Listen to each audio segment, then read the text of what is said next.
शकतं, की संस्कृतमधून 47 वर्ण आलेले होते, 47. परंतु नंतर काही वर्ण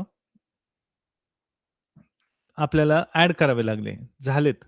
कारण भाषा बदलत असते, भाषेमध्ये बाहेरील भाषेमधून शब्द येत असतात. मग ते शब्द उच्चारण्यासाठी वर्णांची आवश्यकता असते. तर पूर्वी संस्कृतमधून आलेले 47 वर्ण होते. नंतर ळ या द्रविडियन वर्णाची आपल्याला वर्णमालेमध्ये भर घालावी लागली आणि मग संख्या झाली 48. 47 अधिक 1 48 अशी संख्या झाली. नंतर ओघामध्ये 2009 आणि 2022 साली पुन्हा वर्णमालेमध्ये काही वर्णांची भर घालावी लागली. परंतु ही जी भर असते ती पूर्ण संशोधन करून तज्ञ लोक चर्चा करून आपली मतं मांडतात. काही मतांतरं होतात आणि मगच ठरतं, की हे जे आहेत, ही वर्ण ते आपल्या वर्णमालेमध्ये ॲड करायचे आहेत की नाही करायचे. तर आपल्या इंग्रजी भाषेतून बरेच शब्द आपण मराठी भाषेमध्ये घेतलेले आहेत. त्यामुळे आपल्याला आणि या नव्या स्वरांची आपल्या वर्णमालेमध्ये भर घालावी लागली. आता वर्ण म्हणजे काय वगैरे ते आपण बघितलेलं होतं. पुन्हा आपण त्याची चर्चा करणारच आहोत. तर इंग्रजी भाषेकडून आपल्याला आणि हे नवीन स्वर ध्यानात घ्या, हे दोन्ही स्वर आहेत. स्वर दत्तक घ्यावे लागले, म्हणून त्यांना आदत्त स्वर म्हणतात. आदत्त स्वर किंवा इंग्रजी स्वर असं म्हणतात. पुढे जाऊन आपण याबद्दल आणखी माहिती घेणारच आहोत.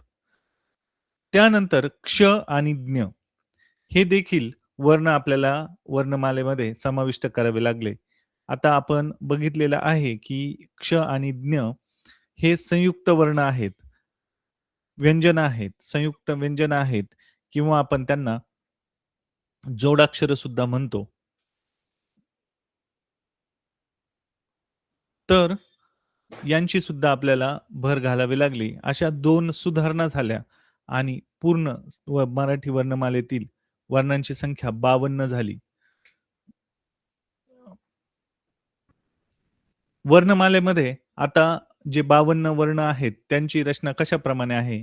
तर त्यामध्ये 14 स्वर आहेत, 2 स्वरादी आहेत, 36 व्यंजनं आहेत. अशा प्रकारे आपल्याला एकूण 52.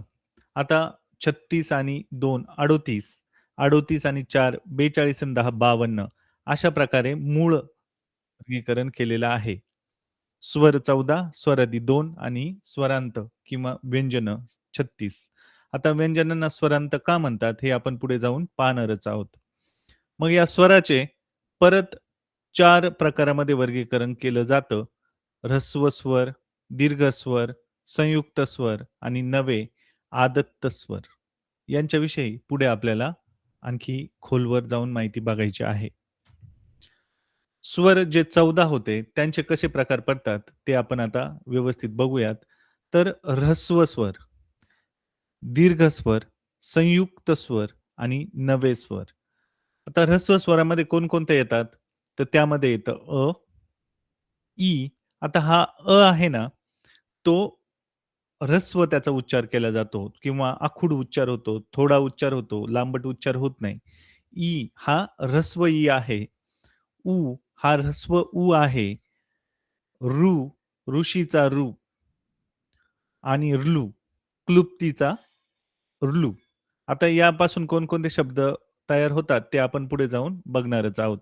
तर ध्यानात ठेवायचं आहे आपल्याला, की 1, 2, 3, 4 आणि 5 हे जे आहेत, हे सर्व ऱ्हस्व स्वर आहेत.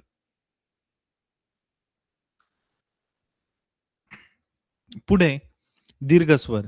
दीर्घ म्हणजे काय? आपल्याला पुढे जाऊन बघायचंच आहे. आता फक्त तुम्ही ध्यानात ठेवायचं आहे कोणकोणते दीर्घ स्वर आहेत. तर हे दीर्घ स्वर आहे. त्यानंतर दीर्घ ई आणि दीर्घ उ हे 3 दीर्घ स्वर आहेत. त्यानंतर संयुक्त. आता संयुक्त म्हणजे काय? की हे जे आहेत ना, ए, ऐ, ओ आणि औ हे या ऱ्हस्व आणि दीर्घ स्वरांचे मिळून तयार झालेले असतात. उदाहरणार्थ येचंच आता उदाहरण बघूयात. नंतर जाऊन आपण सर्वांची विशेष सखोल अशी माहिती घेणार आहोत. आता ए जो आहे तो अ अधिक ई किंवा दीर्घ ई दोन्ही वापरता येतात. या दोघांच्या एकत्रीकरणातून हा तयार होतो म्हणून त्यांना संयुक्त म्हणतात. मग ऐ, ओ आणि औ हे सर्वजण संयुक्त आहेत. आता नवे किंवा आदत्त आपण मगाशीच बघितलं, की इंग्रजी भाषेकडून हे आपण दत्तक घेतलेले आहेत किंवा आपण ते स्वीकारलेले आहेत. म्हणून त्यांना आदत्त किंवा नवे स्वर म्हणतात. यापासून पॅक, बॅट, बॉल असे अनेक शब्द आपण मराठी भाषेमध्ये वापरतो. तर त्यासाठी ते उच्चारण्यासाठी या नव्या स्वरांची आवश्यकता आपल्याला नेहमीच पडणार आहे. पुढे आणखी स्वरांचे बघा, स्वर झाले.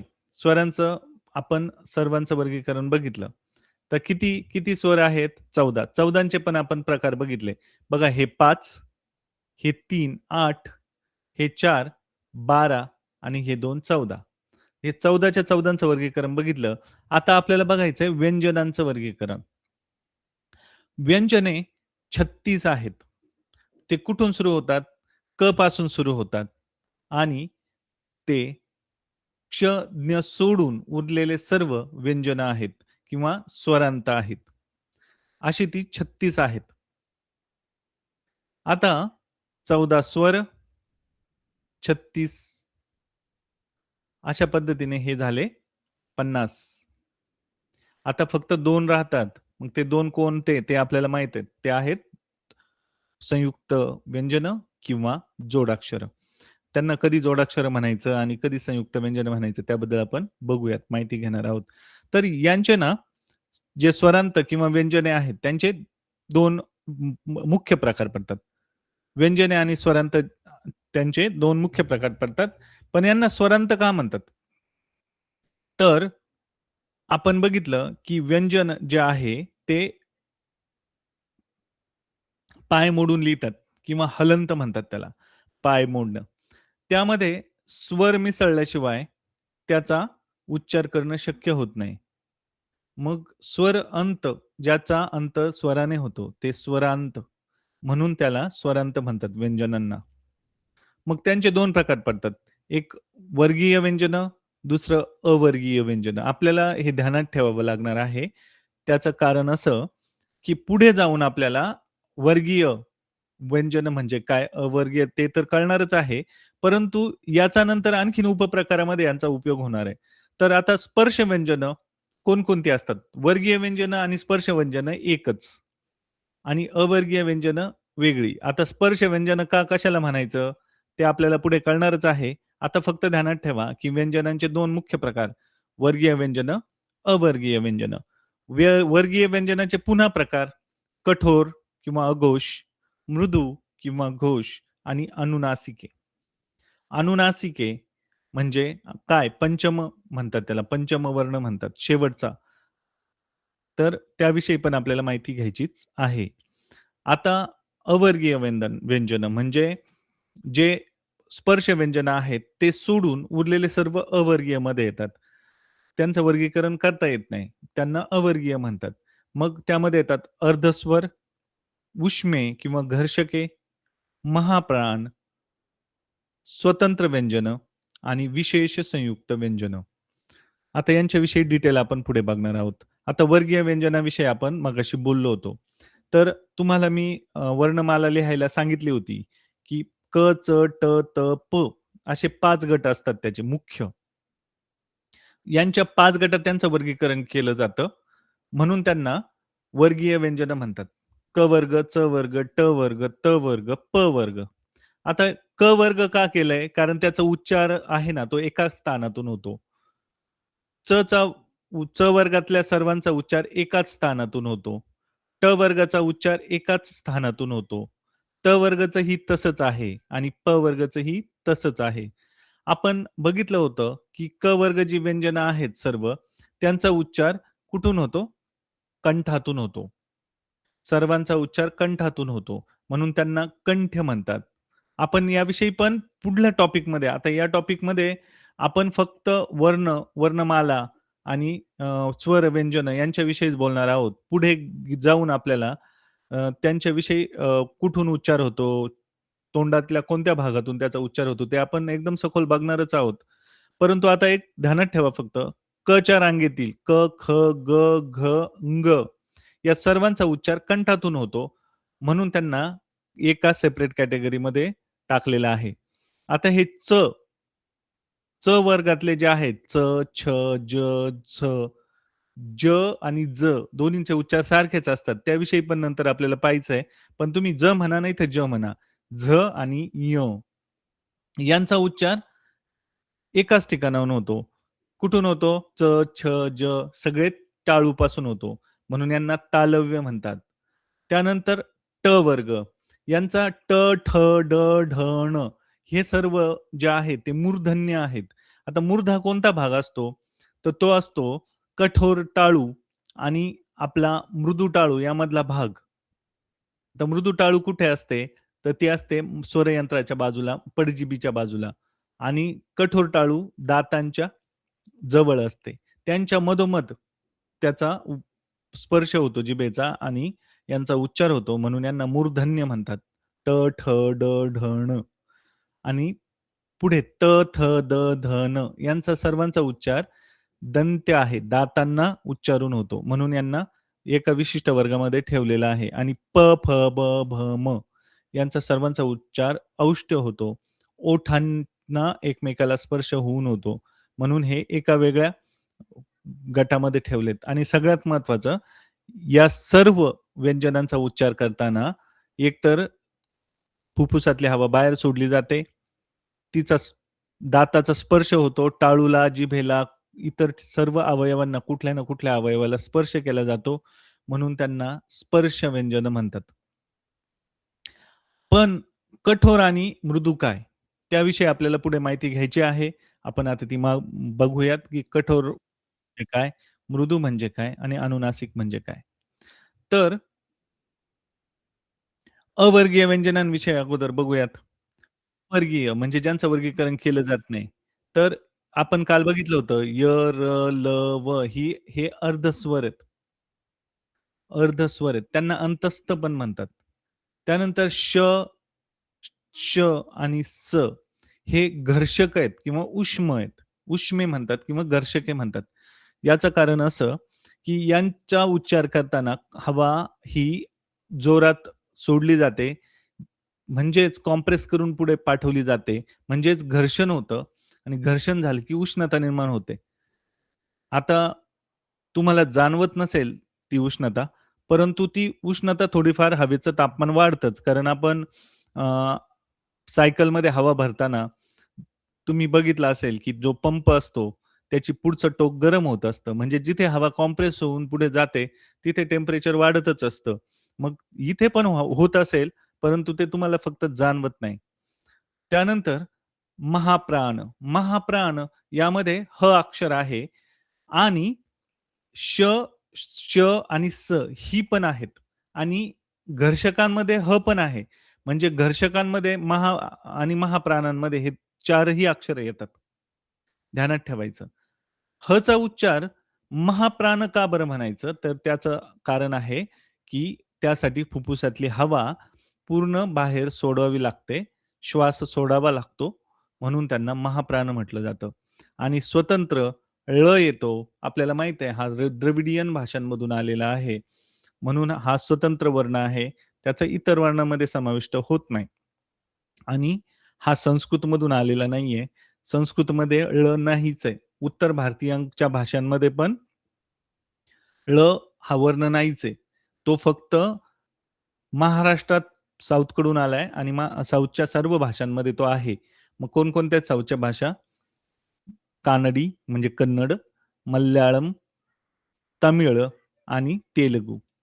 त्यानंतर विशेष संयुक्त व्यंजन क्ष आणि ज्ञ यांना वर्णमालेत समावेश का केलाय? कारण ही जोडाक्षरं जरी असली किंवा संयुक्त व्यंजन जरी असली, तरी ती जोडाक्षरासारखी दिसत नाहीत. म्हणून त्यांचा समावेश हा याच्यामध्ये केलाय वर्णमालेत. परंतु तो आत्ता 2009 आणि 2022च्या सुधारणेमध्ये केलेला आहे. त्यापूर्वी क्ष आणि ज्ञ वर्णमालेत नव्हते. म्हणजे अधिकृतरित्या गव्हर्नमेंटने जी-आर काढून यांचं वर्णन यांचा समावेश आपल्याला वर्णमालेमध्ये केल्याचं दिसून येतं. आता पुढे स्वरांचे आणखी वर्गीकरण केलं जातं. स्वरूपानुसार, उच्चार स्थानानुसार आणि व्युत्पत्तीनुसार. आता व्युत्पत्ती म्हणजे काय? स्वरूप म्हणजे काय? उच्चार म्हणजे काय? यानुसार कसं वर्गीकरण केलं जातं? आपल्याला हे सर्व डिटेलमध्ये बघायचंय. आता सध्या फक्त तुम्ही थोडंसं रिवाइज आपण हे शिकवलेलं पण आहे. आपल्याला फक्त रिवाइज करायचंय. तर ऱ्हस्व स्वर, दीर्घ स्वर आणि संयुक्त आपण आत्ताच बघितलं. ऱ्हस्वमध्ये अ, ई, उ, रू आणि लू येतात. दीर्घमध्ये हे सोडून उरलेले सर्व जे सिद्ध स्वर आहेत, ते सोडून उरलेले ई आणि ऊ येतात. आता तुम्ही म्हणाल, की हे जे आहेत ऱ्हस्व स्वर आणि दीर्घमध्ये काय फरक आहे? तर 2 अ मिळून आ तयार झालेला असतो. अ अधिक अ बरोबर आ. त्यानंतर ई अधिक ई बरोबर ई. जो दीर्घ आहे ना, तो 2 ऱ्हस्व मिळून बनलेला असतो. त्यामुळे त्याचा उच्चार हा थोडा लांबट होतो. ऊचंही तसंच आहे. या ऱ्हस्व स्वरापासून 2 यांचा मिळून तो झालेला आहे. म्हणजेच दीर्घ स्वर त्याचा उच्चार लांबट होतो म्हणून त्याला आपण दीर्घ स्वर म्हणतो. आणि संयुक्त का म्हणायचं? आपण बघितलं होतं मगाशी. ये हा 2 ऱ्हस्व आणि दीर्घ मिळून झालेला आहे. आई पण तसंच आहे. ओ आणि औ पण तसेच बनलेले आहेत. हे संयुक्त जे आहेत ते ऱ्हस्व आणि दीर्घ स्वर मिळून तयार झालेले आहेत. त्यानंतर उच्चार स्थानावरून एकाच ठिकाणावरून जर उच्चार होत असेल, तर त्यांना सजातीय म्हणायचं. वेगवेगळ्या स्थानावरून उच्चार होत असेल, तर त्यांना विजातीय म्हणायचं. आता अ आणि आचा उच्चार एकाच ठिकाणाहून होतो.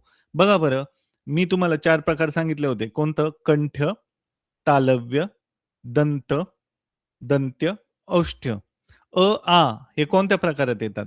अ, आ हे कंठ आहेत. ई, ई कोणते आहेत? हे तालव्य आहेत आणि उ, ऊ हे औष्ठ्य आहेत. ओठांनी त्यांचा उच्चार होतो. मग विजातीय म्हणजे काय? सजातीयच्या विरुद्ध. जे सजातीय नाहीयेत ते 2 एकत्र आले, की विजातीय स्वर. मग ते वेगवेगळ्या ठिकाणाहून त्यांचा उच्चार होणार. आता पुढचा प्रकार व्युत्पत्तीनुसार म्हणजे कसं झाले? कसे बनले? आता सिद्ध म्हणजे काय? जे मूळ स्वर आहेत ते सिद्ध. आता अ, ई, उ, रू आणि लू हे मूळ आहेत. एक दुसऱ्यांपासून बनलेले नाहीयेत. त्यांना कोणत्याही स्वराचा बनण्यासाठी उपयोग झालेला नाहीये. म्हणून ते सिद्ध स्वर म्हणायचं.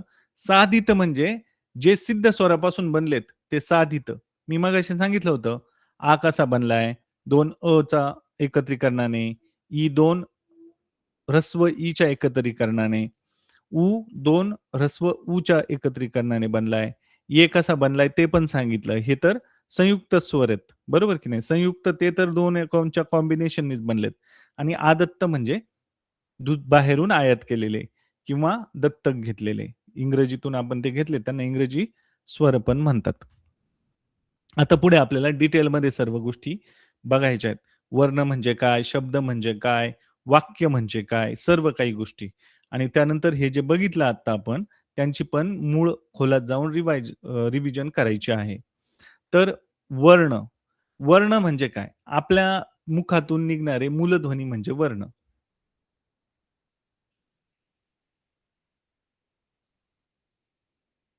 आपल्या मुखातून निघणाऱ्या मूलध्वनींना वर्ण म्हणतात. मग आता मूलध्वनी म्हणजे काय ते आधी समजून घ्यावं लागेल. तर ते खाली दिलेलं आहे. बघा एक वाक्य आहे, किशोर हुशार आहे. हे वाक्य आहे. आता यामध्ये काय आहेत 3 शब्द आहेत. शब्दालाच पद सुद्धा म्हणतात. किशोर हुशार आहे. मग यामध्ये 3 पद आहेत किंवा 3 शब्द आहेत. किशोर, हुशार आणि आहे हे 3 शब्द आहेत. परंतु ते जे शब्द आहेत, ते वेगवेगळ्या अक्षरांनी बनलेत. आता की हे अक्षर आहे, शो हे अक्षर आहे, र हे अक्षर आहे. अक्षर कसं बनतं? आपण बघितलं होतं, की व्यंजन प्लस स्वर मिळून अक्षर बनतं. मग की कसा बनलाय? क अधिक ई. बघा पहिली वेलांटी आहे, म्हणजे पहिला इकार म्हणतात त्याला. ऱ्हस्व इकार जोडलाय ला. म्हणून तो की झालाय. शो कसा झालाय? श हा व्यंजन आणि ओ हे स्वर. र अधिक अ. र हे व्यंजन, स्वर. हुशार कसं बनलंय? पहिला उकार आहे म्हणजे ह आणि उ. त्यानंतर श आणि शहा, शहा झालं. शाहना. काय? नाही हुशारचा शा किंवा कसाही घ्या तो, कोणताही शा घ्या. तो कसा बनणार? श हे व्यंजन प्लस हे स्वर. र नुसतं तुम्हाला र हे अक्षर दिसत असलं, परंतु हे अक्षर कसं बनतं? र हा हे व्यंजन प्लस हे स्वर मिळून ते बनलेलं असतं. आ, आहे. तर स्वतःच एक स्वर आहे आणि हे कसं बनलंय? ह हे व्यंजन आणि हा स्वर. मग याला एकारांत, आकारांत, उकारांत असं पण म्हणतात. हे आपल्याला माहीत आहे. तर हे सगळे मूलध्वनी आहेत. मग कोणकोणते मूलध्वनी आहेत रे? क पण मूलध्वनी आहे, ई पण मूलध्वनी आहे, श पण मूलध्वनी आहे, ओ पण मूलध्वनी आहे. म्हणजे हे सर्व मूलध्वनी आहे. जर तुम्हाला विचारलं, की किशोर हुशार आहे या वाक्यात किती वर्ण आहेत? तर तुम्हाला हे सर्व मोजावे लागतील. मगच तुमचं उत्तर बरोबर येईल. तर इथपर्यंत क्लिअर? आता पुढे जाऊया. आता वर्णामध्ये काय-काय येतं? त्यामध्ये सर्व येतं. स्वर, स्वरादी आणि व्यंजन सर्व वर्णामध्ये येतात.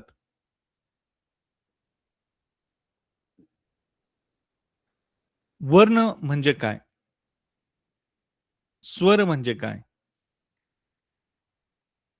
आता आपण स्वर आणि व्यंजनांमधला फरक बघतोय. स्वर म्हणजे काय? की त्याचा उच्चार करताना स्वतंत्र उच्चार होतो त्याचा. त्याला कोणत्याही व्यंजनाची, कशाची, इतर कोणत्याही गोष्टींची गरज पडत नाही. कशाचाही आधार न घेता त्याचा उच्चार होतो.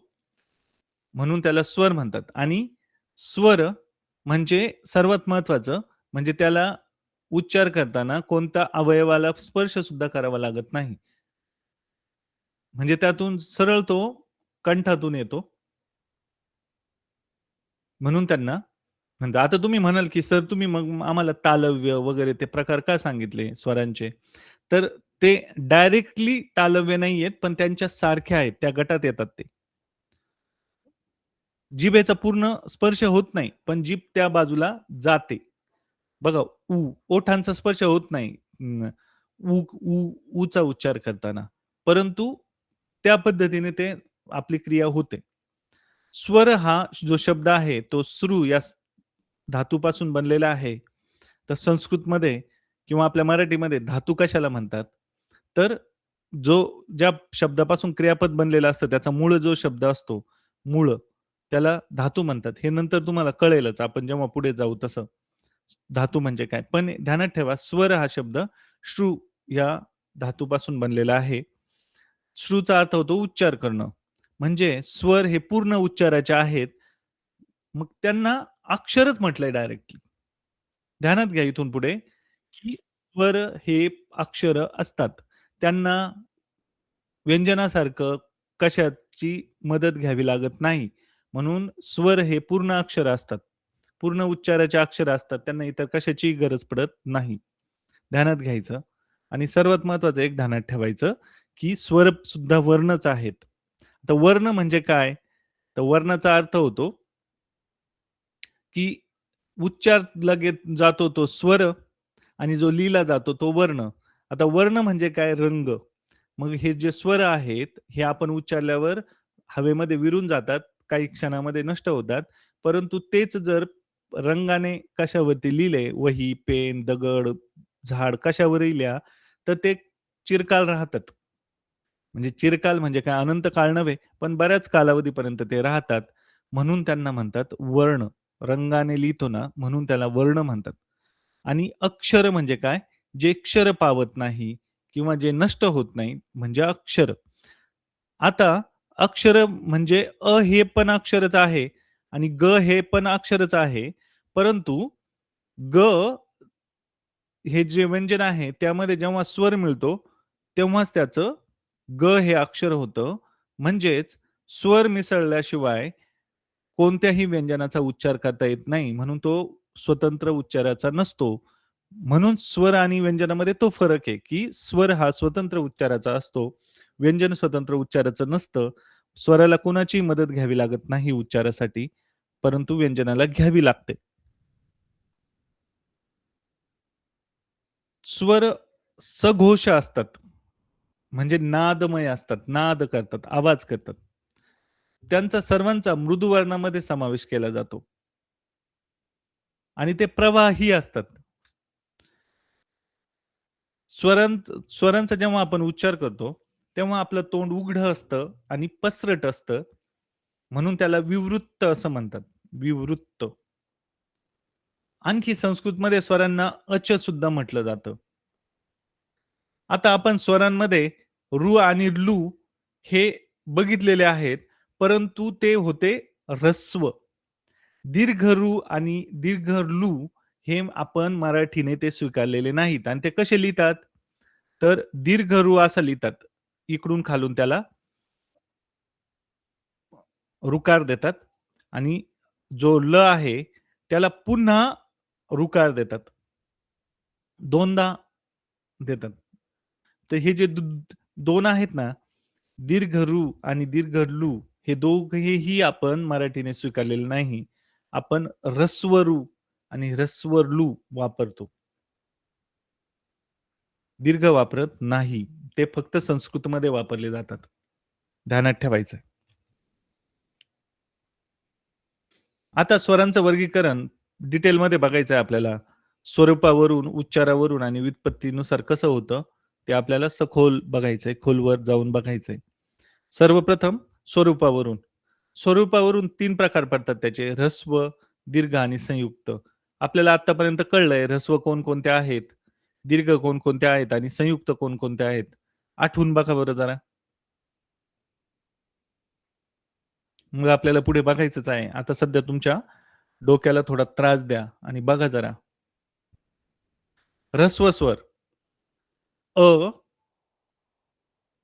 ई हा ऱ्हस्ववाला, ऱ्हस्ववाला उ, रू आणि लू. मगाशीच सांगितलं मी. आपण फक्त ऱ्हस्व रू आणि ऱ्हस्व लूच स्वीकारलेले आहेत. दीर्घ स्वीकारलेलेच नाहीयेत. ते संस्कृतमध्येच आहेत, आपल्याकडे नाहीयेत. यांचा उच्चार करण्यासाठी कमी वेळ लागतो. त्यांचा उच्चार आखूड होतो म्हणून त्यांना ऱ्हस्व स्वर म्हणतात. आता ह्या मात्रा, एक मात्रा दिली जाते. आपण जेव्हा नंतर पुढे जाऊ, तेव्हा आपल्याला हे मात्रा काय असतं ते कळेल. फक्त आता ऐकून ठेवा, की यांच्या उच्चारणाला एक मात्रा असते. आता लूचे शब्द तुम्ही बघितलं असेल, की सर तुम्ही तर आम्हाला हा लू दिला, पण त्याचे शब्दच सांगितले नाहीत. तर त्याचे हे 3 शब्द आहेत बघा. क्लुप्ती, क्लुप्त आणि लुकार हे 3 शब्द आहेत. हे 3 शब्द मराठी भाषेमध्ये आढळतात. क्लृप्ती, क्लुप्त आणि लुकार. हा हा जो स्वर आहे ना लू, हा आता नामशेष होण्याच्या मार्गातून आहे. मी तुम्हाला 3 सांगितले होते, की जे नामशेष होतील काही दिवसांनी ते उच्चारले जाणार नाही, वापरात राहणार नाहीत. त्यापैकी एक आहे लू, दुसरा आहे य आणि तिसरा आहे रू. हे वापरले जाणार नाहीत असं म्हटलं जातं. पुढे दीर्घ, ज्यांचा उच्चार करण्यासाठी स्वरांच्या बाकीच्या दीर्घच्या तुलनेमध्ये आपल्याला जास्त वेळ लागतो, अधिक वेळ लागतो. त्यांचा उच्चार लांबट होतो. त्यांना दीर्घ स्वर म्हणतात. आता यांना 2 मात्रेमध्ये मोजतात, परंतु ते कोणते? तुम्हाला माहीत आहे. जे सिद्ध स्वर नाही आहेत ना, ते सोडून पुढचे दीर्घ स्वर आहेत. त्यामध्ये अ ऱ्हस्व आहे, आ दीर्घ आहे. कारण हे साधित आहे. त्यानंतर हा ई दीर्घ आहे. त्यानंतर हा उ दीर्घ आहे. कारण हा पण साधित आहे. साधित म्हणजे मूळ स्वरापासून हे बनलेले आहेत. त्यानंतर पुढे उरलेले सर्व बऱ्यापैकी दीर्घामध्ये येतात. फक्त जो आहे ना, आणि अ आहे ना, तो त्याबद्दल यांना दीर्घ म्हणायचं का ऱ्हस्व म्हणायचं याबद्दल असं स्पष्ट कुणीही सांगितलेलं नाहीये. म्हणून ते दीर्घ म्हणतात. लोकं म्हणतात, की यांना दीर्घच मानावं. परंतु स्पष्ट कुठेही सांगितलेलं नाहीये, की यांना दीर्घ म्हणावं की ऱ्हस्व म्हणावं. त्यानंतर रू येतो आणि त्यानंतर लू येतो. हे 2 आहेत ना, ते आपण स्वीकारलेलं नाहीये. तुम्हाला सांगितलं मी. जो दुसरा रू आहे तो स्वीकारलेला नाही. हे आपण वापरत नाही. म्हणून आपल्याला माहीत आहे, की कोणकोणते ए, ऐ, ओ, औ हे पण त्याच्यामध्ये येतात. कारण हे कोणते आहेत? आता हे साधित झाले 3 मी लिहिलेले आणि हे कोणते आहेत? संयुक्त. म्हणजे साधित आणि संयुक्त सर्व दीर्घ स्वरामध्ये येतात. आणि ॲ आणि ऑ बद्दल मी तुम्हाला आत्ताच सांगतोय, की त्याबद्दल कुठेही स्पष्ट चर्चा नाही. कुठेही स्पष्टपणे सांगितलेलं नाही, ते दीर्घ आहेत की ऱ्हस्व आहेत. संयुक्त स्वर किंवा त्याला तदुत्पन्न स्वर म्हणतात. संयुक्त आत्ताच बोललो आपण, की ज्यांना 2 स्वर एकत्र येऊन ते बनतात. मग एक कसा बनतो अ आणि ई. आता ई हे दोन्ही पण ऱ्हस्व आणि दीर्घ ई दोन्हीही वापरले जातात. ऐ, आ प्लस ऱ्हस्व आणि दीर्घ ई. ओ, अ प्लस ऱ्हस्व आणि दीर्घ उ. औ, आ प्लस ऱ्हस्व आणि दीर्घ उ ह्या दोघांच्या कॉम्बिनेशनने हे बनतात. यांची उत्पत्ती मो. के. दामले यांनी सांगितलेली आहे. हे आपल्याला नाही येणार, पण टी-ई-टीला किंवा एम-पी-एस-सीला येऊ शकतं. तुम्हाला कळलं संयुक्त स्वर कसे बनतात? साधित कसे बनतात? स्वरांचं सगळं कळलं. आता सजातीय, विजातीय. सजातीय आणि विजातीय बद्दल मी बोललो, की ज्यांचा उच्चार एकाच स्थानातून होतो, उच्चार स्थानातून होतो, त्यांना सजातीय स्वर म्हणतात. अ आणि आ, ई आणि ई, उ आणि ऊ हे सजातीय आहेत. कारण आ हे कंठातून उच्चार होतो. ई आणि ई हे तालव्य सारखा उच्चार होतो, परंतु स्पर्श होत नाही, पण तालव्य टाइपमध्ये येतात. उ आणि ही ऊ हे औष्ठ्य आहेत. पण त्यांचा प सारखा स्पष्ट प, फ, ब सारखा स्पष्ट ओठाला ओठ लागत नाही. पण बघा तुम्ही उच्चार करून उ, ऊ. तोंड गोल होतं, वाटोळं होतं ओठ. ओठ थोडेसे असे गोल टाइप होतात. ई आणि ई मध्ये टाळूकडे जीभ जाते. म्हणून त्यांना तालव्य म्हणतात. आणि त्यांचा तर कंठातूनच उच्चार होतो. हे दोन्ही एकाच ठिकाणाहून होतात, हे दोन्ही एकाच ठिकाणाहून होतात, हे दोन्ही एकाच ठिकाणाहून होतात म्हणून त्यांना सजातीय स्वर म्हणतात. विजातीय किंवा असवर्ण. बघा, विजातीय म्हणजे वेगवेगळ्या ठिकाणी उच्चार होतो. स्वर उच्चार स्थानात एकाच ठिकाणाहून त्यांचा उच्चार होत नाही. मग आता इथे आ, ई आणि उ ह्या 2-3 जोड्या सोडल्या, की तुम्ही उरलेल्या कोणत्याही यांचं कॉम्बिनेशन करा. चं ईशी कॉम्बिनेशन करा. आचं एशी कॉम्बिनेशन करा. हे सर्व विजातीय आहेत. कसंही करा. कॉम्बिनेशन केलं, की तुम्हाला विजातीय स्वरांच्या जोड्या मिळतील. आता सिद्ध, साधित आणि आदत्त. सिद्ध म्हणजे ज्यांचा उच्चार करण्यासाठी वर्णमालेमध्ये इतरांची कोणाची मदत घ्यावी लागत नाही किंवा ते मूळ आहेत. म्हणजे त्यांना इतरांची कोणाची आवश्यकता नाही. त्यांचं स्थानच ओरिजिनल आहे. मूळ आहेत ते. मूळ स्वर आहेत ते. त्यांना सिद्ध स्वर म्हणतात. यांची उत्पत्ती इतर स्वरांपासून झालेली नसते. जसं की साधितची झालेली असते. ऱ्हस्व स्वर आणि सिद्ध स्वर हे सर्व सिद्ध स्वर बघा, ऱ्हस्व स्वर हे सिद्ध स्वर आहेत आणि सर्व सिद्ध स्वर हे ऱ्हस्व स्वर आहेत. आपल्याला हे ध्यानात ठेवायचं आहे. साधित आपण बघितलं होतं हे मूळ स्वरापासून बनतात किंवा सिद्ध स्वरापासून बनतात. साधित मग त्यामध्ये अ, ई, उ, रू आणि लू सोडून सर्व येतात. बघा सोडला आ, ई सोडला ई, उ सोडला उ आणि ए, ऐ, ओ, औ हे सर्व साधित स्वर आहेत. सर्व दीर्घ आणि संयुक्त स्वर हे साधित स्वर असतात. मगाशीच बोललो होतो. आदत्त आणि नवे स्वर. आदत्त म्हणजे आपण दत्तक घेतलेले. ते आहेत ॲ आणि ऑ. हेच आपल्या वर्णमालेत यांचा समावेश करावा, हे अरविंद मगरुळकरांनी सांगितलंय. अरविंद मगरुळकरांनी हे सांगितलेलं आहे, शिफारस केली आणि नंतर ती स्वीकारली गेली. त्यानंतर आता इकडे थोडंसं लक्ष द्यायचं आहे विद्यार्थ्यांनो. स्वरादीच्या बाबतीत. आता तुम्ही म्हणाल, की स्वर आदी का म्हणतात? बघा, स्वर आदी म्हणजे आधी स्वर. इकडे लंबोदर हा शब्द दिलाय. ल वरती अनुस्वार आहे. शीर्षबिंदू पण म्हणतात याला. तुम्हाला माहित आहे. अनुस्वार पण म्हणतात. आता हा लम कसा बनलाय? तो बनलाय ल, ह्या वर्ण, हे स्वर आणि मग याच्यावरती अनुस्वार. आता हे नाहीये बरं. हा का लिहितात? कारण ते ची स्वरामध्ये सर्व चं दिलंय म्हणून लिहितात. परंतु ल वर येत नाही. ल वर अधिक अनुस्वार येतो. म्हणून त्यांना स्वरादी म्हणतात.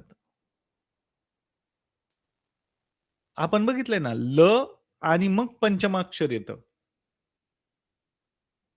म्हणून त्याला स्वरादी म्हणतात. आणि विसर्गाच्या बाबतीतही तसंच. मनःस्थिती, मनःस्थिती. आता हा जो नह आहे ना, मनः आहे ना, ते कसं बनलंय? न हे व्यंजन, हा स्वर आणि मग विसर्ग. न म्हणून म्हणतो आपण. ला हिसडा देतो. ला झटका देतो. म्हणून त्याला विसर्ग म्हणतात. विसर्गाचा अर्थ होतो श्वास सोडणे. विसर्ग म्हणजे श्वास सोडणे. हे ध्यानात ठेवायचं. याची आणखी उदाहरणं आपण बघणारच आहोत. तर अनुस्वार आणि विसर्ग ह्या चिन्हांचा स्वरादीमध्ये समावेश होतो. आणि आहाचा नव्हे. म्हणजे आणि आहा आहेत, परंतु ओरिजिनल त्याचा अनुस्वार आणि विसर्ग चिन्ह यांचा समावेश होतो. विसर्गाचा उपयोग कसा होतो? उच्छवास सोडून ला झटका देऊन.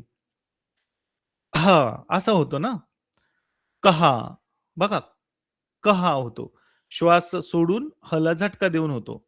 विसर्गाचा अर्थच होतो विसर्गाचा, की श्वास सोडणे.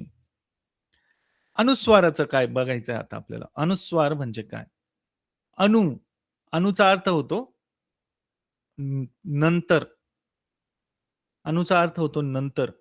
स्वार म्हणजे स्पर्श. शिरोबिंदूंचा स्पष्ट आणि खणखणीत उच्चारांना अनुस्वार म्हणतात. जर हे बघा, गंगा, गंगामध्ये ग वर शिरोबिंदू आहे वरती. शीर्षबिंदू पण म्हणतात. तर एकदम स्पष्ट उच्चार झाला. परंतु काही मध्ये त्याचा अस्पष्ट उच्चार पण होतो. जसं असं थोडंच होतं. नाकातून फक्त त्याचा उच्चार केला जातो. देवांनी, देवांनी, देवानी, देवांनी, देवांनी असं नाही करत. देवांनी म्हणतो आपण. न वर त्याचा जास्त फरक पडतो. घरांमध्ये, घरांमध्ये, घरांमध्ये यांना ओझरता अस्पष्ट उच्चार होतो त्यांना अनुनासिक म्हणतात. अनुस्वार आणि अनुनासिक. ओझरता उच्चार झाला तर अनुनासिक, स्पष्ट उच्चार झाला तर अनुस्वार.